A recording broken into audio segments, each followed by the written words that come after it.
Buram buram tarih kokan Türkiye'nin en güzel illerinden bir tanesinde Mardin'deyiz. Mardin, Fırat ve Dicle nehirlerinin ortasında ve tam arkamda görmüş olduğunuz Mezopotamya Ovası'nın üzerinde yer alıyor.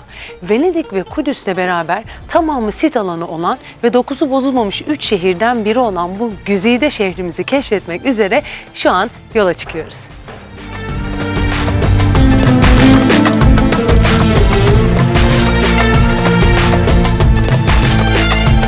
Şu an Mardin'in simgelerinden biri olarak gösterilen Ulu Cami'deyiz.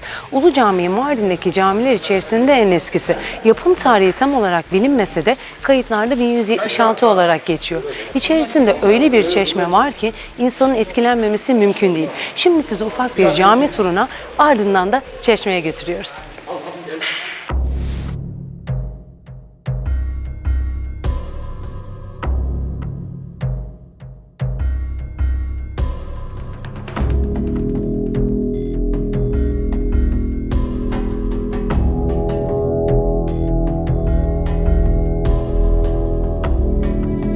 Mardin'deki Ulu Cami'nin içindeki çeşmenin oldukça ilginç bir hikayesi var. Çeşme insan ömrünü simgeliyor. İnsan kaynağından doğar, bebekliğini ve çocukluğunu yaşar, gençliğini yaşar, sonrasında mezar şeklinde olan havuz yaşlılığı temsil eder, daha sonrası da kaçınılmaz son.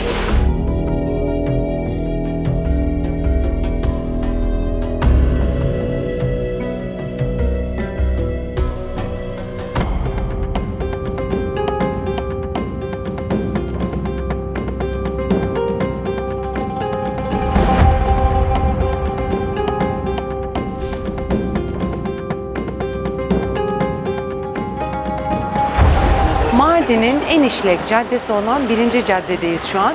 Hemen hemen bütün gezilecek yerler 1. caddeye çıkıyor. Yani bir nevi ana durak diyebiliriz burası için. Şu an yolculuğumuz Zinciriye Medresesi'ne doğru devam etmekte. Oldukça zorlu bir yolculuk bizi bekliyor. Çünkü bir yerden sonra epey bir tepe tırmanmamız gerekiyormuş. Bakalım gidiyoruz. Enerjimiz yerinde.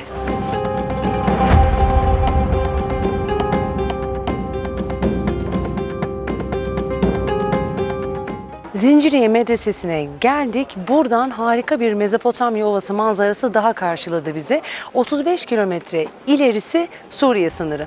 Şimdi Zinciriye Medresesi'ne gezmek üzere içeriye doğru yolculuğumuz başlıyor.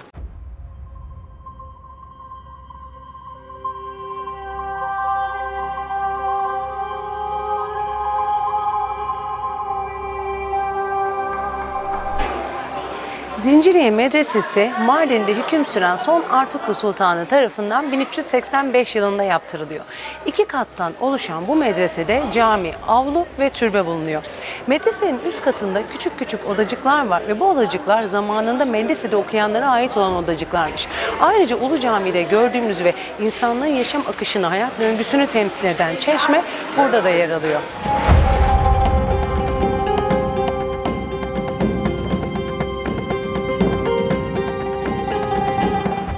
Zinciriye Medresesi'nden henüz çıktık. Mardin'de şu zamana kadar gördüğümüz duraklar içerisinde en kalabalık olanı buydu diyebiliriz. Medresenin hemen arkasında Mardin Kalesi yer alıyor. Ancak Mardin Kalesi'ne giriş yasak olduğu için maalesef size bu açıdan gösterebiliyoruz sadece.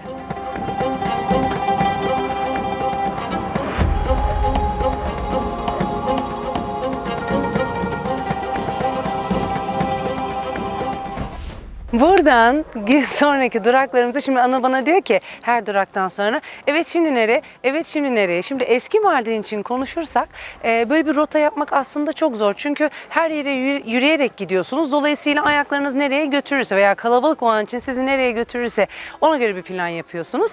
Görmediğimiz Mardin Müzesi var ki bugün göremeyiz yüksek ihtimal onun kapanmak üzere. Kız Meslek Lisesi var. Önünde meşhur bir kapısı var. Onu göreceğiz. Eski PTT binası var.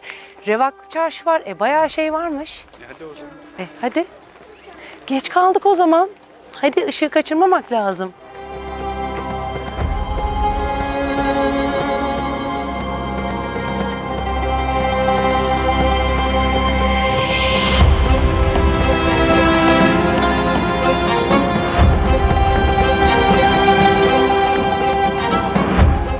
Meşhur 1. caddenin sonuna doğru kalabalığın sizi götürdüğü yöne doğru ilerlerseniz birazcık merdiven çıktıktan sonra işte bu şahane taş işlemeli kapıyla karşılaşacaksınız. İşte burası meşhur Kız Meslek Lisesi. Daha doğrusu Olgunlaşma Enstitüsü. Halen faaliyet göstermekte ve kapının arkasındaki bina da oldukça göz alıcı.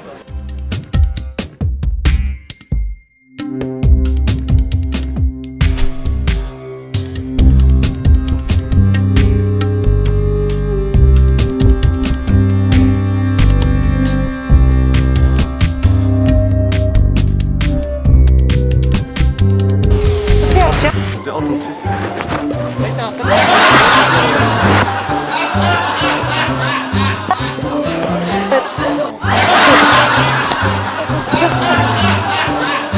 Burada tutacak yeri varmış ki. Yani zaten de atın siz yapalım. Aynen ben görmedim ki.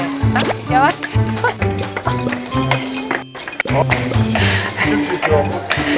Orada. Açılın yoldan. Rus Planet geliyor. Abla dediğim gibi o ayağını önce Tamam. bu tarafa doğru. Böyle şey kayarsın. Ayağını bu tarafa. Böyle mi? He. Böyle tutunacağım, atlayacağım. Çok teşekkür ederim.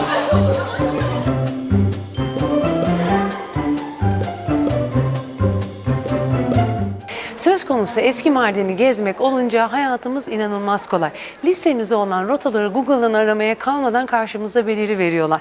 Az önce Kız Meslek Lisesi'nden çıktık ve bir PTT binasına işaretledik. Bir baktık ki PTT binası tam karşımızda. Şu anda da Mardin'in ünlü eski PTT binasının içerisindeyiz.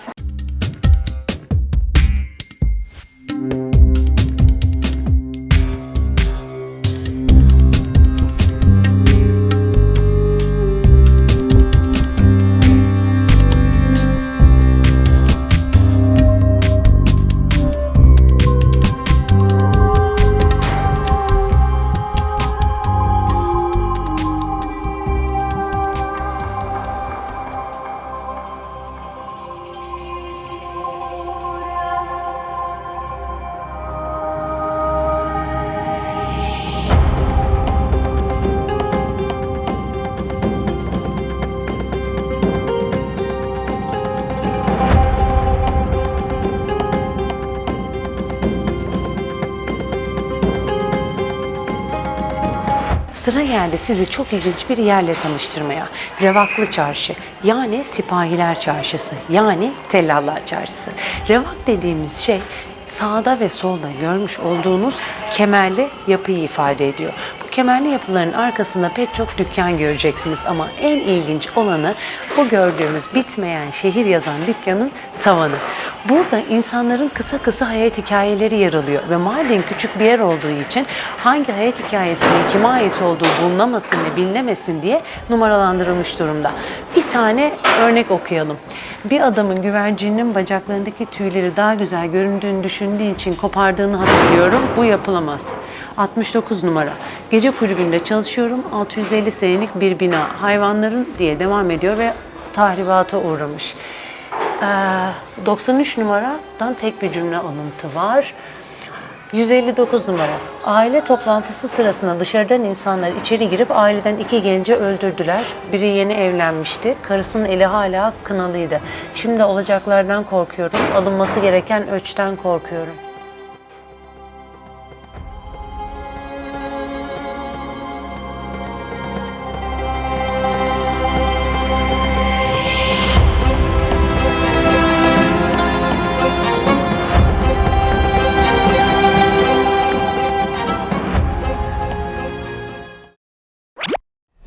Şu anki durağımızsa Dara Antik Kent. Antik Kenti. Tamam aşkım dur söyleyemiyorum. Antik Kenti diyor. Tamam. Şimdiki durağımızsa Dara Antik Kenti. Bu antik kent... Ay söyle antik kent diyorum diyemiyorum. Sus bu kent diyeceğim. Sus tamam. Bir kere söyleyeyim antiği bir daha demem.